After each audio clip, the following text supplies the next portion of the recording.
கூட்டுறவு வங்கிகளில் குறு விவசாயிகளுக்கு 50,000 வரையிலான பயிர்க்கடன்களை தள்ளுபடி செய்து முதலமைச்சர் விஜய் அறிவித்தார். இந்த அறிவிப்பு விவசாயிகள் மற்றும் விவசாய சங்கங்களிடையே பெரும் அதிருப்தியை ஏற்படுத்திய நிலையில் தொடர் போராட்டங்களிலும் ஈடுபட்டு வருகின்றனர்.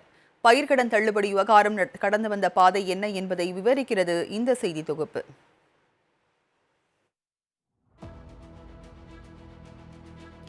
சமீபத்தில் முதலமைச்சர் விஜய் 14.23 லட்சம் விவசாயிகள் பயன்பெறும் வகையில் பயிர்க்கடனை 2044 கோடியை தள்ளுபடி செய்து அறிவிப்பை வெளியிட்டார். ஆனால் தேர்தல் வாக்குறுதிகளில் விஜய் சொன்னபடி செய்யவில்லை என கூறி விவசாயிகளும் விவசாய சங்கத்தினரும் பல்வேறு கட்ட போராட்டங்களை முன்னெடுத்து வருகின்றனர். பயிர்க்கடன் தள்ளுபடி என்பது திமுகவுக்கும் அதிமுகவுக்கும் ஓட்டுக்காக விவசாயிகளை வளைக்கும் ஒரு உத்திதான். அதே சமயம் இந்த தள்ளுபடி விவகாரத்துக்கு நீண்ட நெடிய வரலாறே இருக்கிறது என்று சொன்னால் அது மிகையாகாது. விவசாயிகளுக்கு கடன் வழங்கும் தொடக்க வேளாண்மை கூட்டுறவு கடன் சங்கங்கள் இந்தியா முழுவதும் சுமார் 1 லட்சத்துக்கும் அதிகமாக இருக்கின்றன. இது மட்டுமல்லாமல் சுமார் 900 மாவட்ட மத்திய கூட்டுறவு வங்கிகள் இருக்கின்றன. அந்த வகையில் தமிழகத்தில் சுமார் 4000 கடன் சங்கங்களும் 24 மத்திய வங்கிகளும் உள்ளன. இவற்றின் மூலம் ஆண்டுக்கு சுமார் 30,000 கோடி வரைக்கும் விவசாய கடன்கள் வழங்கப்படுகின்றன. முன்னாள் பிரதமர் வாஜ்பாய் ஆட்சியில் கடன் சங்கங்களும் மத்திய கூட்டுறவு வங்கிகளும் கடும் நிதி நெருக்கடியில் தத்தளித்துக் கொண்டிருந்தன. அடுத்து வந்த காங்கிரஸ் ஆட்சியில் வைத்தியநாதன் கமிட்டி பரிந்துரையின்படி சுமார் 13,000 கோடியை வங்கி மறுசீரமைப்பு நிதியாக மத்திய அரசு அளித்தது. அதாவது இதில் சுமார் 1000 கோடி தமிழகத்துக்கான நிதியாகும். ஆனால் இந்த நிதியை பெற வேண்டுமானால் மாநில அரசுகள் நபார்டு வங்கியுடன் புரிந்துணர்வு கையெழுத்திட வேண்டும் என நிபந்தனை விதிக்கப்பட்டது. இந்நிலையில் வங்கி நிர்வாகத்தில் அரசியல்வாதிகளின் தலையீடு, கடன் தள்ளுபடி உள்ளிட்ட விஷயங்களுக்கு செக் வைத்ததால் கையெழுத்திட மறுத்தார் அப்போதைய முதல்வர் ஜெயலலிதா. இதைத் தொடர்ந்து செக்ஷன் 35A படி சிவகங்கை மத்திய கூட்டுறவு வங்கியை முடக்கியது ரிசர்வ் பேங்க். இது தனது தொகுதி பிரச்சினை என்றாலும் இது ரிசர்வ் பேங்க் எடுத்த நடவடிக்கை என்று சொல்லி ஒதுங்கினார் முன்னாள் மத்திய அமைச்சர் சிதம்பரம். இதையடுத்து 19 கோடி ரூபாயை மாநில அரசு செலுத்தினால் வங்கி மீண்டும் செயல்பாட்டுக்கு வரும் என கூறியது நபார்டு வங்கி. ஆனால் ஜெயலலிதா 13 கோடியை மட்டும் செலுத்த சம்மதித்ததாகவும் இதனை நபார்டு ஏற்கவில்லை எனவும் கூறப்படுகிறது. இந்த விவகாரம் ஓராண்டு காலம் ஈடுபட்ட நிலையில் ஆட்சி மாற்றம் ஏற்பட்டு கருணாநிதி முதல்வரானார்.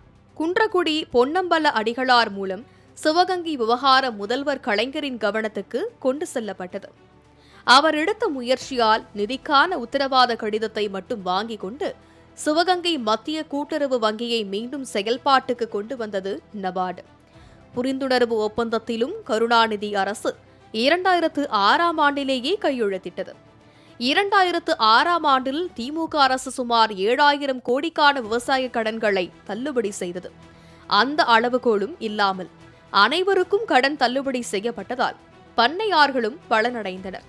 தொடர்ந்து 2016இல் ஜெயலலிதாவும் 5,318 கோடிக்கான விவசாய கடன்களை தள்ளுபடி செய்தார். அதேபோல் 2021ஆம் ஆண்டில் முதலமைச்சராக பொறுப்பேற்ற எடப்பாடி பழனிசாமி 12,110 ரூபாய் கோடிக்கான விவசாய கடன்களை தள்ளுபடி செய்து அறிவித்தார். ஆனால் அவரால் அதை செய்ய முடியாமல் போனது. அடுத்ததாக ஆட்சிக்கு வந்த மு.க. ஸ்டாலின் 2021ஆம் ஆண்டு மே மாதம் 12,110 கோடி ரூபாய்க்கான பயிர்க்கடனை முறைப்படி தள்ளுபடி செய்தார்.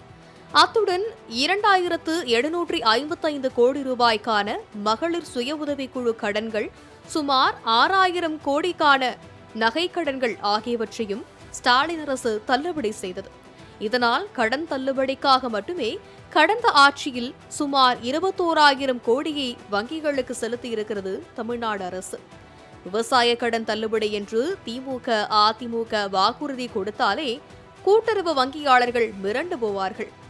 ஏனென்றால் யார் ஆட்சிக்கு வந்தாலும் உடனடியாக கடன் தள்ளுபடி அமலுக்கு வந்துவிடும். ஆனால் அரசிடமிருந்து அதற்கான தொகை உடனடியாக வங்கிகளுக்கு வந்து சேராது. 5 ஆண்டு காலத்துக்கும் பல தவணைகளாக இழுத்தடித்துதான் தருவார்கள் என்பதுதான் நிதர்சனமான உண்மை. இதனால் வங்கிகளுக்கு 5 ஆண்டுகளுக்கு வரவேண்டிய வட்டி நஷ்டப்பட்டு நிற்கும். இதுதான் கடந்த கால வரலாறு.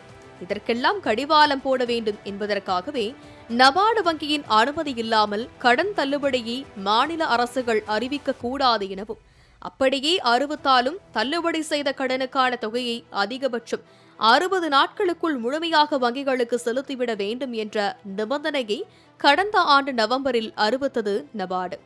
இது தெரிந்திருந்ததால் தான் திமுக இம்முறை விவசாய கடன் தள்ளுபடி பக்கமே போகவில்லை. நபார்டின் லேட்டஸ்ட் நிலவரம் தெரியாமல் அதிமுகவும் தாவேகாவும் கடன் தள்ளுபடி அறிவிப்பை வாரி வழங்கின. அதிமுக ஆட்சிக்கு வராததால் தலை தப்பியது என்றே சொல்லலாம். ஆட்சியை பிடித்த தாவேக இந்த விஷயத்தில் ஆழம் தெரியாமல் ஆஃபர் கொடுத்து விட்டோமோ என ஆழ்ந்து யோசித்துக் கொண்டிருக்கிறது.